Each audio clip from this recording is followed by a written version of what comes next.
It's time for Q&A in the Kitchen. It's a podcast and YouTube series where tattoo artists and piercer talk about some of the more common questions that people ask that collect tattoos and piercings. Brought to you in part by Skin Kitchen Tattoo in the Axiom Body Piercing Studio.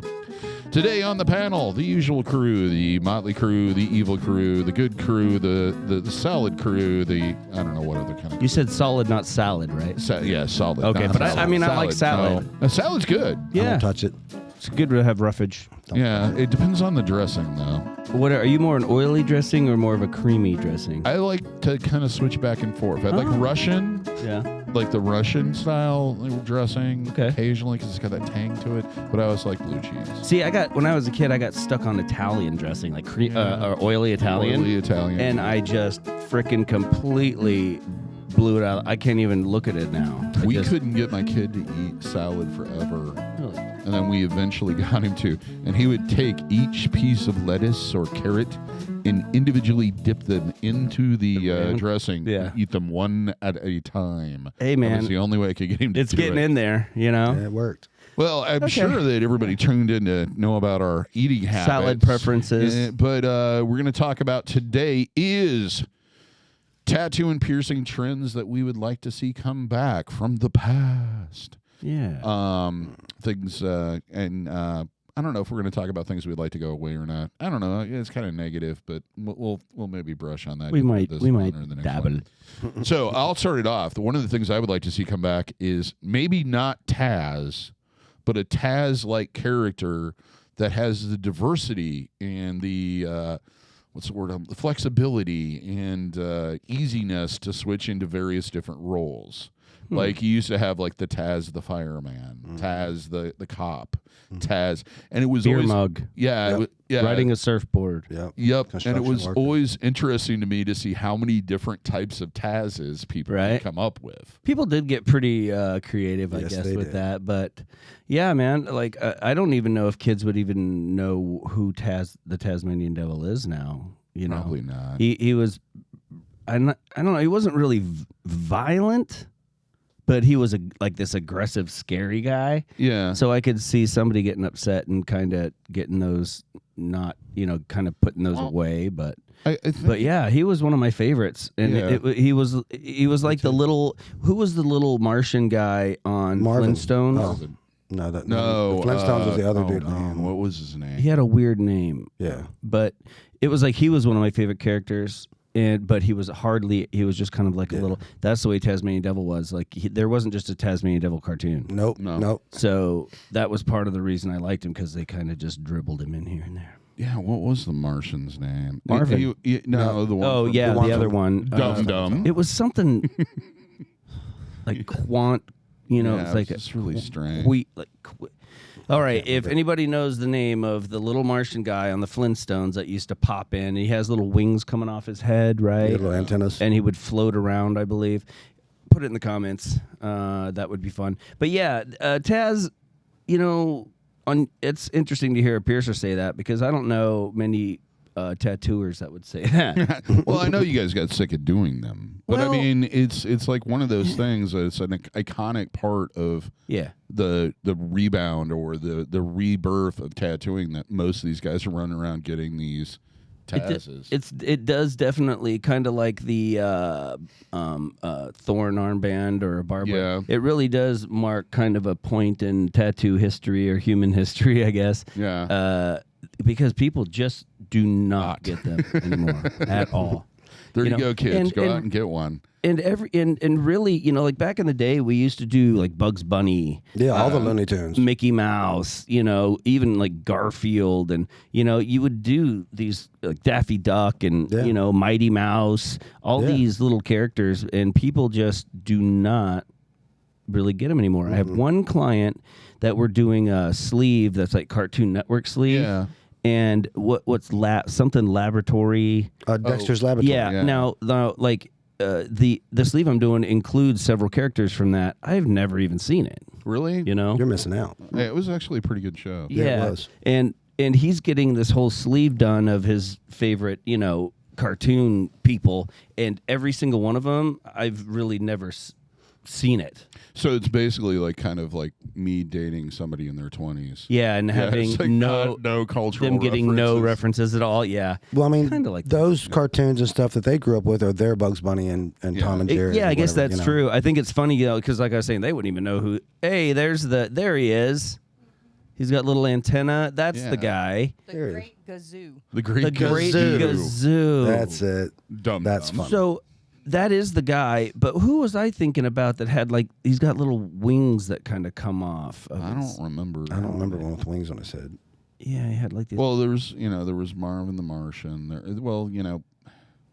Mork and Minnie came off of that whole thing too.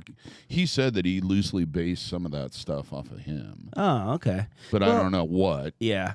So I don't. But there's not this this. But part of it, I think, at least in our studio, what I've noticed is people don't get small tattoos anymore. No. People don't get little bangers really. Every now and then, you might have a older person coming in with their child, and they've got a few tattoos, and they might grab another little one or have one touched up just to kind of get stitched a little bit to get but they don't want any more. Yeah. I don't want to look like you. One and done. But I think they're fine. Yeah. But yeah, man, it's completely just a different gear people are in now. A lot of it. Our studio, I think, is a little different because we do so much custom work, and Yeah, I mean, it gets to where a lot of people don't want to sit and wait a week or however long you booked out, a month, 2 months for a small little banger. Yeah, I guess that makes a point. Usually people that want to get one of those little things like that. They don't want to, they just want to get in, get out kind of deal. So maybe that's why we don't see as much of it. Maybe a lot of people are getting it, but I don't see the pictures of it, I guess why would a lot of artists post? I don't know. Yeah, maybe it is going on. If any tattoo artists watch the show, let me know. Are you doing these little cartoons? Oh, that's a gremlin, right? That's on Looney Tunes. Yeah, okay, and it's a gremlin, isn't it? Yeah, he's some sort of magical little guy. Yeah, because it's like a World War II era. Yeah, right. Yeah, and supposedly he's from he comes and he wrecks the airplane. My first thought was Foo Fighter, but it's not. It's there's a name for that. It's Gremlin. Is it just Gremlin? Yeah, that's where that whole thing was based off of. The movies, everything was this mythical. He'd screw with your plane and make it crash or something during the war. Yeah. I don't know the whole backstory. I'm sure there might be a connection to Japanese culture. I'm unsure. I've never really had the time or the inclination to find out. And now that you've got a lot more adult animation, just a lot more animation period, than we did back in just Looney Tune days. Yeah. Now there's so much more done with animation just in little cartoons with, even Japanimation, a lot of that stuff that's more adult geared. I have done sleeves that involve that kind of anime cartoons. Huge. Yeah. But not the classic Looney Tune stuff. But that'd be kind of fun for it to come back. But there's no way it really would. I think. There's just. Of course, there could be like this revival, like, oh my God, this Looney Tunes thing. It was like 100 years ago, and it was so great. And maybe, but I just don't see that happen. And a lot of people don't understand how technical it is and hard it is to do those. Oh yeah. To really make part them of it. look nice, because usually people that got that stuff wanted it pretty small. Yeah, they wanted it like this big on their inside of their ankle. Yeah. Or some weird spot that they thought just they could tiny. hide. And what you don't realize, because you look at a cartoon character and it looks very simple, that's just simple, but it's really not. No. You got to get the shapes of the mouth and the nose and just right, or it looks like a knockoff.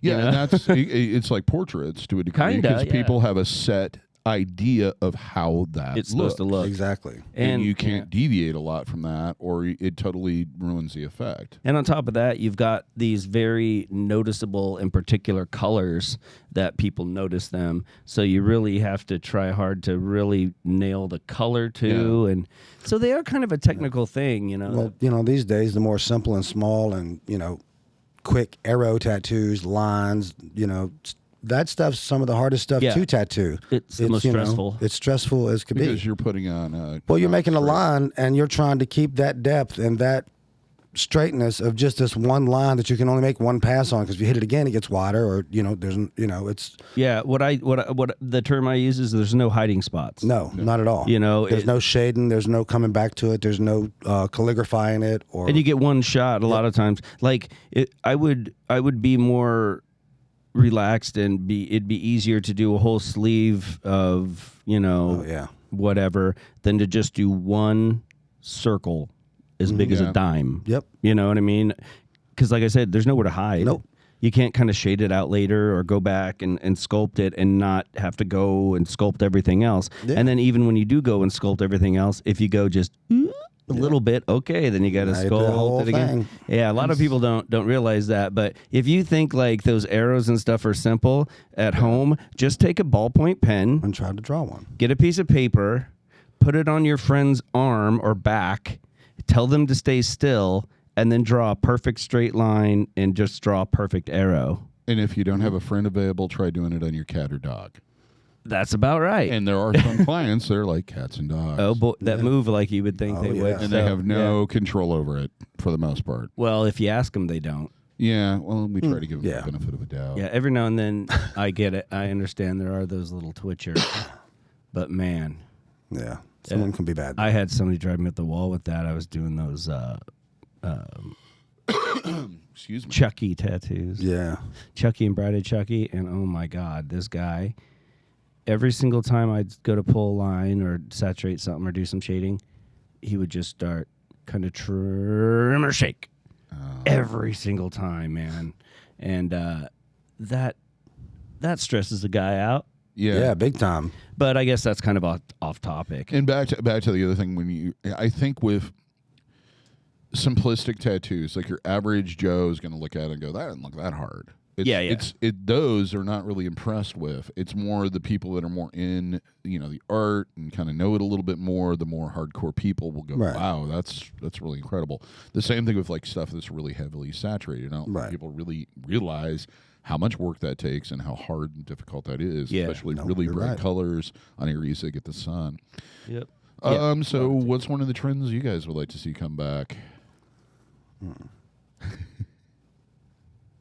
Not really sure. I was kind of thinking about that, and one I definitely don't want to see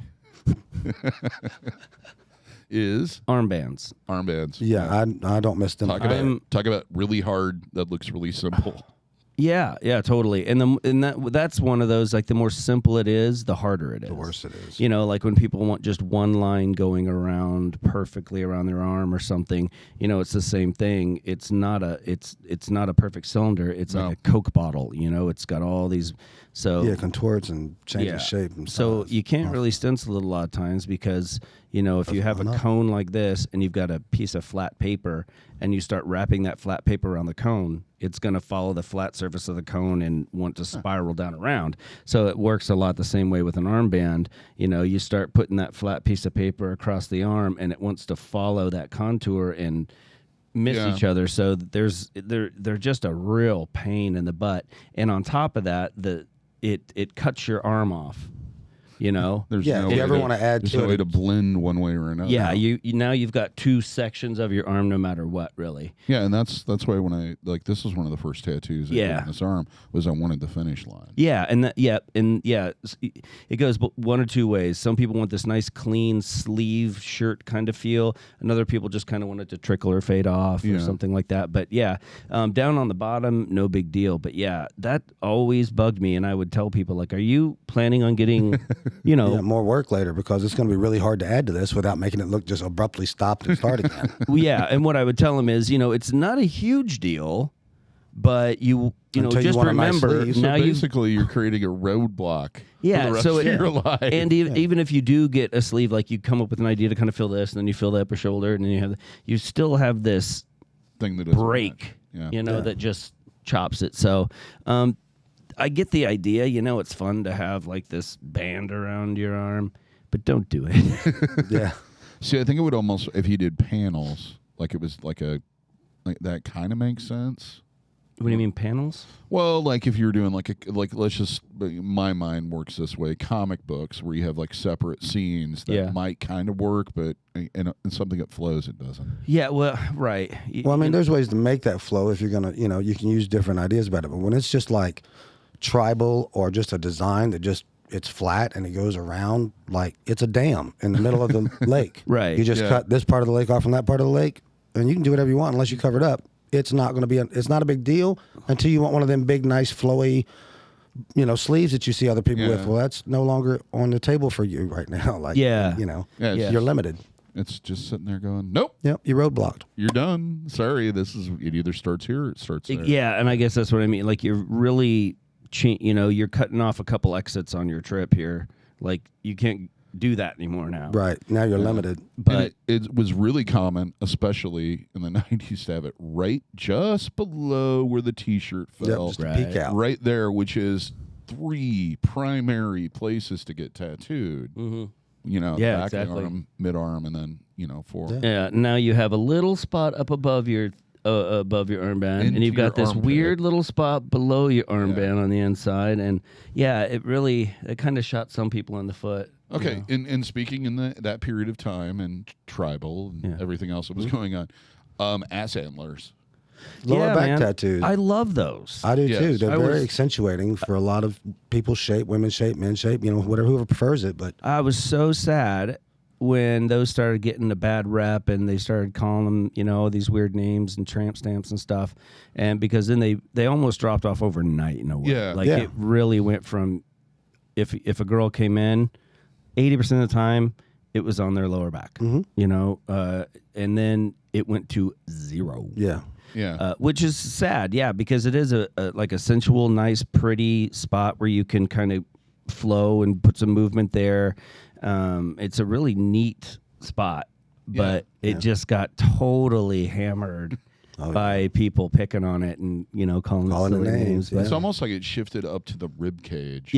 Which is a much more delicate and hard place to get tattooed. And it's not as aesthetically pleasing, a lot of times. Or you need to get a lot bigger piece to really use. I mean that's a huge swath of skin, and unless a woman is getting, most of the rib cage or something that's continuing, it just kind of floats there. Yeah, and with the lower back, because it's in that area, life changes. Oh, yeah. Childbearing, etc., is not going to affect that tattoo. It's a very stable, very stable spot of, it doesn't change a ton unless you put on or lose a ton. Yeah. So, I would like to see those come back, man. They're a really fun spot to do tattoo on. And they look great.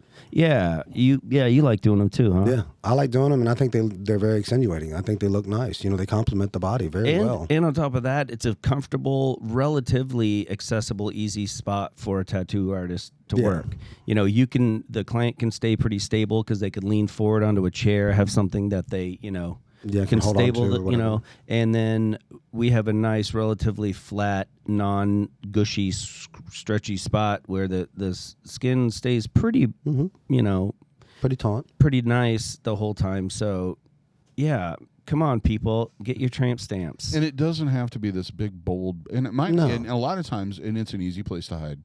So I think it's a good first tattoo for most females. I think so too. Yeah, and dudes too. If they prefer it. Yeah, and basically, it doesn't have to be some bold black thing with a rose in this. You can do a lot of vine work in there. You can do a lot of stenciling. Yeah, a lot of framework, all kinds filigree kind of stuff. Yeah, flowy, and Yeah, nice. It's let's put some good vibes out. That the ass antlers will come back, but see, and I considered the tramp stamp like the one little crappy tattoo right in the center of their back, right. Yeah, above the butt crack. I guess that was an entirely different thing though, and usually was this plan that I'm going to get the centerpiece and I'm going to add on to it. And a lot of them never added on to it. Right. Yeah. And it was kind of that way they could be at the bar and bend over and play pool, and just a little bit of it would peek out. Yeah. Everyone would know they were wild. And back in the day, like that was a lot of people's, generally first tattoo or close to it. And after they got a good size tattoo in a good spot, good size area, that was kind of their first, like, do I want to really keep doing this or not? Like, oh, that's cool, but I've got enough, like, for some people. And some people would do them and come back, okay, now what can we add to it? Let's do this. And, they wanted to grow off of it. But yeah, and it's a relatively easy spot to grow off of because you've got land all around it. You're not butted up against an armpit or something like that. So I enjoyed those. It's sad that one got blown out of the water. But maybe, I guess the ribs have replaced it, or maybe chandeliers, the booby chandeliers. Those are cool. Booby chandeliers. Kind of changed that.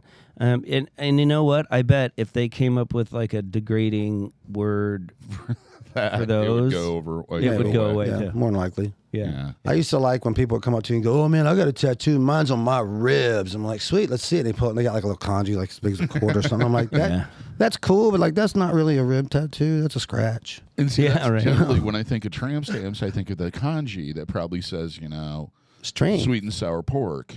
That's supposed to be strength or passion, donkey lover, family, whatever. Yeah. Yeah, and that was one that came and just completely vanished too. It was really hot for a while. I don't miss those. No? No, I mean, they were easy to do, and I enjoyed doing them if you did them like brushstroke and all this different, textures to them. But I got so sick of, what does this say? Like, do you know it really says it? Are you sure? Can you guarantee it? Like, no, man, I don't speak Korean, Japanese, Chinese, whatever language we're doing. I don't read that. I don't write it, so I can't guarantee what it says. Do you have a friend that's Oriental? Ask them. Well, we would use this book that we got. It was a red book, and it was it had you'd go in the back, had a glossary, you'd find chicken, and then you could it'd say on page to the this and this, there's a kanji for chicken. So you'd look, and one kanji would be like the actual chicken, and then another kanji would be like calling someone a chicken, right? Kind of things. They have totally different meaning. The same kanji can, depending on the context, I think can mean different things and all that. That's like when people wanted to come in and write their name out in kanji, and I'm like, they don't have they don't have an alphabet. That's not how their language works. That's the way they would get the way to get around having George's name on your neck was to get a kanji. Exactly, George, because no one could read it anyway. Yeah, no. Do you remember that flash that Crow had though? That had the alphabet and then had just these just marks. Just marks. Yeah. So tic-tac-toe. And I did those, and very American Asian language, I guess, and telling the people like these aren't anything. These ain't real. I wanted okay, but only if someone has this sheet of flash are they going to have any idea what the heck you're trying to do. Well, when I went to Japan, they got a kick out of writing my name on everything, and they wrote it all in Japanese, and it's like Jimmy is just two little kanjis. Oh, two, yeah, two little kanjis. Yeah, there is really no kanji for Jimmy, just like there's not one for Jack. Yeah, so I don't really know what they were calling me, Jimmy-san or whatever. Yeah, that's why when you're, when someone's talking about you in like Chinese or whatever, it's going to be yabba, yabba, yabba, yabba, Jimmy, yabba, yabba, yabba, right? I mean, usually, it's a proper name. They don't usually have. And human nature is to naturally assume they're talking crap about you. Absolutely. It's like whispering, It's like, they could be saying you're the most beautiful human they've ever known, but because you don't understand what's going on, your mind automatically goes, talking crap. Anyway. Yeah, I think a lot of the stuff that I like to do, people still get occasionally. I still get to do a lot of the stuff I love doing every day. Yeah, and the trends change, like there was a big kanji or tribal. Like dragons. It seems like, I was doing a bunch of dragons. And then koi fish, it seemed like koi fish kind of had a little... And lotus blossoms. That was a huge one. Lotus flowers, But those are great. Yeah. So I think it kind of, takes care of itself. About the time you're like kind of rolling your eyes and another one of these, people kind of move on to something else. And I think part of it is like it's got to be something that catches people's imagination. Yeah. Then it turns into, well, that's the fashionable thing to do. There's like those two separate Well, people points. see it and they're like, "Well, I want Then when one it of those." becomes fashionable, then it's like, no. I don't know. Maybe it's just me.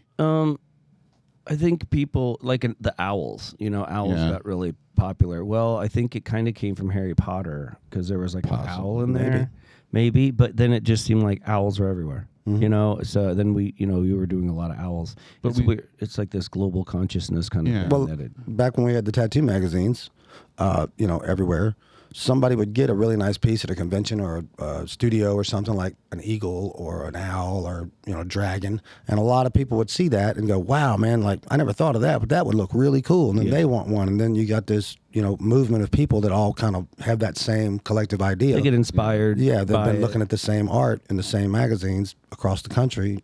Yeah. And see, the internet does that now. Oh, yeah, now it's the much, internet. much faster. Oh, it totally. Yeah. But I'm wondering if it is starting to sell down where there's just like the certain people that follow certain people, that's their thing, and then 90% I see come in offline is off Pinterest. well, yeah. Which that's the only use for Pinterest. Nobody looks up their idea anymore or subject matter. They look up other people's tattoos. Yeah. Nobody, like, if I wanted a mountain scene of Mount Fuji, I wouldn't look up a tattoo of Mount Fuji. No, I would look up pictures of Mount Fuji. Yeah. Yeah, it is helpful sometimes for them to show you a tattoo that does utilizes the subject matter because, there's so many different styles of tattooing. It helps me see kind of what they're seeing in their That head. it does do. So, but yeah, I guess you're right. But I do get a lot of non-tattoo stuff, but I guess you're kind of right. But yeah, you And can't I like have it too much to reference. see like what style they're interested in. Yeah. But don't come in with like somebody's praying hands and go, "These are the ones I want. I want these exact ones." Like Yeah. Yeah, like this. There's only so many ways you can do these. Can you just photocopy this and put this on me? So you're already getting the same thing as everybody else had, but like to want somebody to like copy something from somebody else sucks. Yeah. And then like you can't make a drawing and reference off of something that's going around a flat moved surface. Like you're not seeing all of the picture. You know what I mean? And that's kind of sometimes hard too because the client will go, "Oh, I want it just like this." It's like, well, how do you know? You can't see the other half. It's like, so what are you seeing in your head? Where do you think that goes in your brain? That happened to me with a Polynesian. A guy wanted a whole Polynesian sleeve, and it wasn't even a real sleeve. It was one of those made up on the internet, photoshopped. Like picture of this much of a model with just this much of his whole arm supposedly tattooed. And he's like, "I want this the same pattern, everything he has." And I'm like, "Well, what about all of this part of your arm?" Well, what do you mean? I'm like, "Well, I can't see it if the pattern changes or has a different direction or there's different stuff in it." Like, I have no idea because I can't see it. Neither can you. Well, how do you do that? I'm like, "You let me draw the whole design so it flows and it's one piece instead of trying to steal one section of something and turn it into a whole piece." Right. Yeah. Yeah. That's really the only way you can do that. And that is one style that, it's kind of, it hasn't really been this huge explosion. I remember doing Polynesian years and years and years ago. Mm-hmm. It stayed steady. Yeah, it's kind of one of those somewhat staple kind of things. Mm-hmm. It's a huge commitment for most people, I think, because you can't. You get smaller pieces, but they're generally fairly big pieces that take up a lot of real estate. So it's kind of a commitment. It's not something you just go, I want a Polynesian sleeve, and then you get it done. Right. It's a long process. Yeah, it's like 30, 40 something hours or more. You can't just get you can, but really getting a little Polynesian that you can't really. It's got to have some movement going on. It's got to be like on a chest or it's got to move. So you're right, it is. You really do kind of have to take a little bit bigger bite if you're starting off with something like that, maybe. And speaking of other like cultures that have been have affected tattooing, Celtic, because it was like huge there for the longest period. I still do. That's a good one. Like instead of more Celtic, now it's more Viking. Yeah, which is Yeah, but it still has a lot of knotwork in it. Norse stuff is similar from that, and I think it's kind of evolved into that now because. That's a good one. Yeah, the Celtic I really don't do hardly at all anymore, and I really like doing it. It's not so much the fun of actually tattooing it, but I think Celtic just looks so cool on the skin. I got to do that big Celtic cross on that dude's arm with the Irish flag behind it. Yeah. That was a lot of fun. Right. But, yeah, I used to do a lot of Celtic, man. Like it was full a half huge sleeves thing and- right there, and probably when you first started out. yeah, for a while. Yeah, like Pat Fish, you know, she was real big into it, about all she did, or I think for we a had, while. like when at the old Axiom, when I had tattoo artists work for me, that was like one of the things that I constantly had to go buy was Celtic books. books. Books, yeah. Reference books, because people are like, I want a Celtic armband or blah blah blah. Back to the armbands again, which were Now those are some of the Oh, my worst. God. Oh my god! Yeah. Trying to get that knot work to line up and go all the way around seamlessly when it has a start and a stop point. Like, Yeah, like I said, it's one of those things that if you don't tattoo, you really don't think about it. well, No. that's true too. You know, but That's it's, true. Yeah, it can be super challenging to get those to line up. So yeah, armbands can stay away. Yeah, not a fan yeah. of doing them. Yeah, Now I want an armband, just basically. Jimmy's got some openings, I think. I think Brent's opened before me. Though. Oh yeah, There you go. These are the new armbands. these are the new. Yeah. These Oh yeah, kinda those are even. single- I don't want to do even more. Yeah, those are tricky. And like I said, imagine if you're lining either one of those top or bottom lines on the inside where that negative is, and you've got the tiniest little blip that goes up into that negative space. Yep. There's nothing you can do to hide it No. unless you make that whole band thick. Yep. Okay, so then you go just back keep adding to it. to make it thicker, and, Yeah, and that looks the stupid client, because the margin is wrong. or the client moves again, Oh yeah. and there you go. So you know, it's Yep. it's very technical. You know, there's no creativity. It's all how much like a machine can I be? Right. How much like a robot can I be? You Exactly. know, I feel like If they're you're going to more make of a robot to tattoo, that's the crap they That's- need to be doing. Oh man, And the that'd be thing great. about it is most people would consider this kind of a tribal thing, but yeah, it's more of a mechanical thing. So it's kind of like this weird. Yeah, it looks cool. It's abstract. That's basically what Yeah. it is. Yeah, it's kind of what can I say? It's like it's something basically like, you know, when you put on a how can I say this? It's not about the tattoo being interesting. It's about that tattoo making the arm look interesting. Yeah. Does that make sense? Yeah. You know? Yeah. Because it obviously It's an accessory. It's just two black bands, so it's nothing to really look at other than it's where it is and how it sits, and you know, so it's kind of like more to enhance the body part necessarily than what it is. And then if he did go to do additional sleeve work on there, it's going to get lost or Yeah. whatever the hell. So it's not going to have the same statement or the same effect. Yeah, unless you have a band at the bottom of your wrist and that you stop to, anywhere along your arm, you're just putting a big old river Block. right through it. You know? That it's not going to have that same effect. Yeah. Brent does a lot of those. Oh, Brent does a lot. God Good for love him. Brent. Yeah. A Good. lot of people that want those, and he always has the first availability. Yeah. So Brent gets stuck with us because he has the first availability. Thank Sorry, God. Brent. Hey, Thank you, Sorry. though. Well, yeah, I think that's why he's there. Something to That's be- one of the reasons why he's there, isn't it? yeah, something to be said for longevity. He's the You know, white tattoo master too. I definitely So I don't do those very much. I definitely- just didn't care for him. served my time on that He does stuff. it to him. He doesn't. Yeah. He doesn't Yeah. know him either. Yeah, he would have been here today, but he had some kid stuff going on. His dad. Oh, his dad. Yeah, he I didn't knew it was look like his family dad, oriented. something. Yeah. Anyway. I guess I should probably mention a couple piercing ones. I would like to see the Navel come back with full force again. Yeah. That was a great piercing. Not only because it, made me a lot of money, but I always felt that it looked really well in the human anatomy. Yeah. And yes, it can be a problematic piercing to heal. But it's an easy to hide, piercing, and it's really people. If you're willing to commit to something, it's going to heal. Yeah. Anatomy wise, most people have it. Mm-hmm. The other one I would say is tongue piercings. I would like to see them come back just because they're such a quick heal. Yeah. Your average person can do it fairly easy, and it's one of those piercings that it does have all its risk to enamel erosion and gum erosion, etc. But if you don't like it, you take it out. It heals up almost immediately. Yeah, it's It not doesn't permanent. have all the other like scarring issues and so forth, and it's fairly easy to hide. That's a good point. I It mean, is. I never how thought about many tongues this year do you think you've done? Probably 30, 40. Yeah. Really? They When I dropped used to back do that like much? hundreds of them. Right. Like it was usually the second or third piercing most people got. Yep. Yeah. Yeah. That's true. That's one I just kind of forgot about. Yeah. You know, but you're right. Yeah, the tongue was huge Yeah. for a while. That and belly buttons. Yeah. Navels. Eyebrows are big for a while too. Remember Yeah, that? and little- eyebrows. I think they look really good on certain people. It's definitely something you'd have to have the facial structure for it to look right. Ear piercings seem to be like the norm now. That's 90% of what we do, and it's really small jewelry and etc. And the biggest difference I think between a lot of ear piercings and what we did with like brows and navels, etc.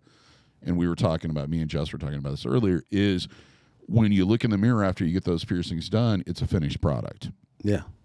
When you do ear piercing, especially very areas that are going to probably swell and be a pain in the ass and very difficult to heal, you usually have to oversize the jewelry so much. So you get kind of a, it looks kind of like I want it, but it's not exactly what I wanted.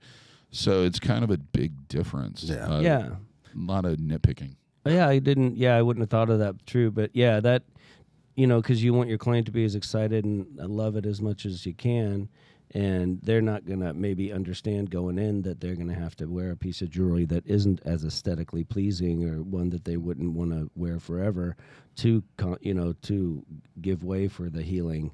Yeah, and you could tell them until you're blue in the face, and they won't. It doesn't register until you look in that mirror. Yeah, that's something. I wouldn't have thought of. Yeah.